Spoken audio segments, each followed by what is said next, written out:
At this pace, silver is the first element on the periodic chart to become extinct.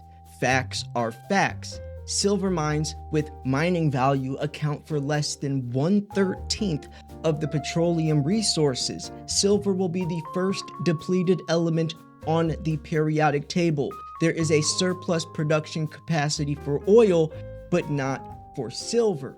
With the rise of EVs, aerospace, military, AI data centers, 5G networks, and solar power installations is driving unprecedented demand for silver. Each of those technologies requires substantial amounts of the metal. For instance, a single solar farm can consume hundreds of thousands of ounces of silver, and every gigawatt of solar uses 700,000 ounces of silver. And we haven't even gone into nuclear. So what does this mean?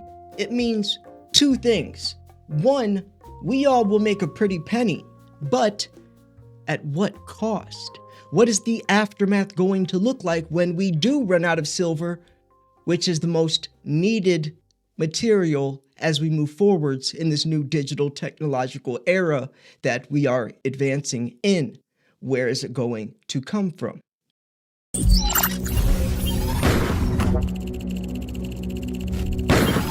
Connection established.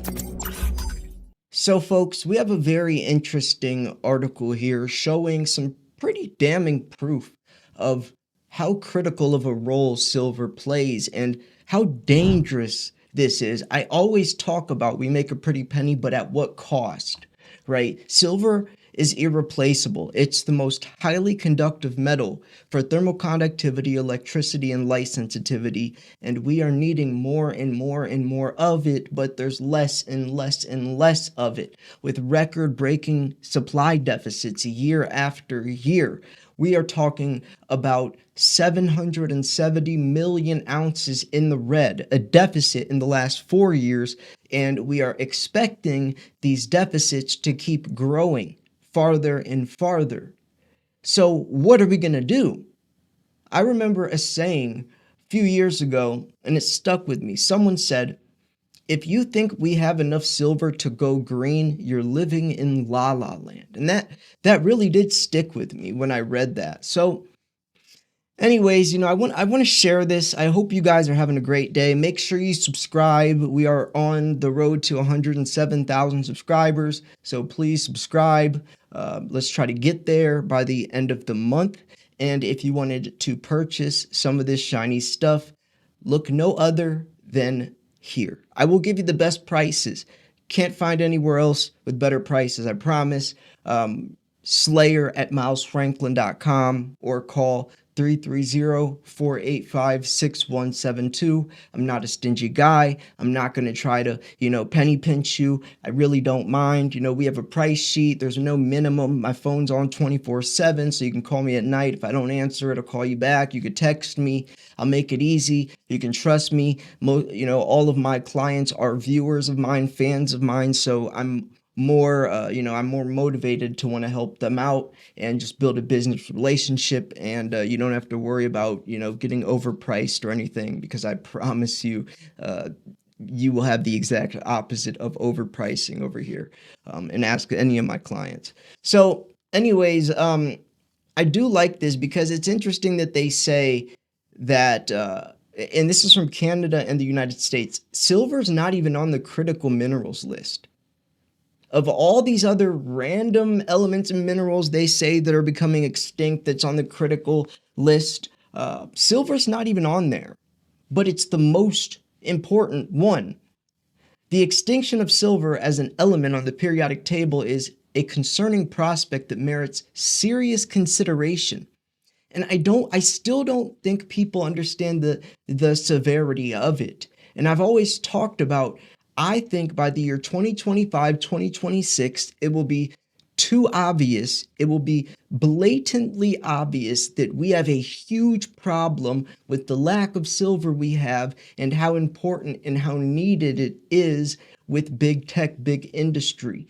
I still don't think they get it yet. And not even just the pricing, right? People say, who wants to pay $100 for an ounce of silver? I'm sure you still will. Look at Bitcoin. Bitcoin's at $90,000, and I'm sure you were still buying it. I remember buying Bitcoin at $800, and people thought $2,000 Bitcoin was a crazy high price, or 15,000, that's way too high, or 50,000, way too high. People get desensitized to higher prices, and once it still goes up from 100, you're going to want to keep getting in because you're saying, oh, it's probably going to go to 200 or 3. But that's not even the point. That's the irrelevant point that I'm trying to make, because it's not even going to matter about prices. It's going to matter about sourcing it. Where are you going to get it from? I can guarantee you I'll be one of the last companies standing that's going to be able to offer you it, since Andy Schectman is the CEO, and we have sources where nobody else does. That's how we're able to fill a $50 million order in 2 days. Who's going to trust anyone else with $50 million? Nobody. But that's also, who else can pull off 900,000 Eagles, over 100,000 ounces in constitutional and the rest in gold? Nobody could find that stuff besides Andy. But the whole point is, think of companies like Apple or SpaceX or any technology company trying to find silver. They don't even care about the price. They'll pay whatever price. But where are they going to find it? See, the absence of significant new silver discoveries in the past decade is particularly alarming, and that's what I've been talking about. The lack of silver mining success comes at a time when silver demand is rapidly increasing across multiple sectors. The metal's unique properties make it indispensable for conductivity, reflectivity, and anti-corrosion applications in industries ranging from electronics to renewable energy. The rise of EVs, aerospace, military, AI data centers, 5G networks, and solar power installations is driving unprecedented demand for silver. Each of these technologies requires substantial amounts of the metal. For instance, a single solar farm can consume hundreds of thousands of ounces of silver. Every gigawatt of solar uses 700,000 ounces. That's almost as much as the entire global production of 1 year. On a good year, we produce around 850 million ounces. Every gigawatt is that much. Then you go into nuclear. Pressurized water reactors commonly use silver, indium, cadmium, or whatever, which is an alloy control rod for neutron absorption. Here are the key details about these alloys. We're not going to go into too much, but 80% is silver, yada yada. Another interesting thing to look at is like the amount of silver in military. There's up to 500 ounces of silver in a single Tomahawk missile, and up to 11,000 ounces in some torpedoes. Think about surveillance, think about satellites, think about all of these different things, space equipment. Where are we going to get it from? It's not just going to magically poof appear out of thin air, or this demand is going to stay. And no, we do not have enough in these vaults. And a lot of the silver in the vault are for people not willing to give it up. And when you hear the LBMA and the COMEX say that our vaults are damn near empty, that is alarming talk, right? The paper contracts might say that there's that much physical silver, but we know that's how they suppress the price. There's not that much physical silver out there. If everyone tried to turn in that contract to physical delivery, it would expose it, right? So they go into major tech companies like Google, Microsoft, Amazon, increasingly exploring nuclear power options, meeting energy demands for their AI data centers, right? This is all, where's this silver going to come from though, right? Silver per reactor, 4,000 kilograms, future scenario 4,000, operation of nuclear reactors 413, future scenario 10,000, total silver used, right? 1.625 1,652,000 kilograms approximately, or I guess a potential future scenario could be 40 million. Just saying that this is only going to get worse. And with the last 4 years, record-breaking supply deficits, we're expecting a deficit of 252 million ounces this year. Is only going to make it harder, especially when you look at another supply challenge is declining ore grade of existing silver mines, or a lot of them getting protested, or you have like Mexico where they might nationalize it and keep it all themselves. And Mexico is the largest producer of silver. It's like Mexico, Peru, China. China's actually been a huge one lately, which is a whole other topic. But if Mexico nationalizes it, then that's huge. Mexico and Peru, those two countries alone, used to produce half the world's silver production itself. Um, so, you know, this is very important and serious stuff, folks. I keep saying we're gonna make a pretty penny, but at what cost? A lot of us don't care about the cost. About the cost, meaning the aftermath. I do though. Like I care about this because, and I'm not talking about going green, right? A lot of us don't even believe in the green new scam or whatever. I don't care if you do or not. That's not the point.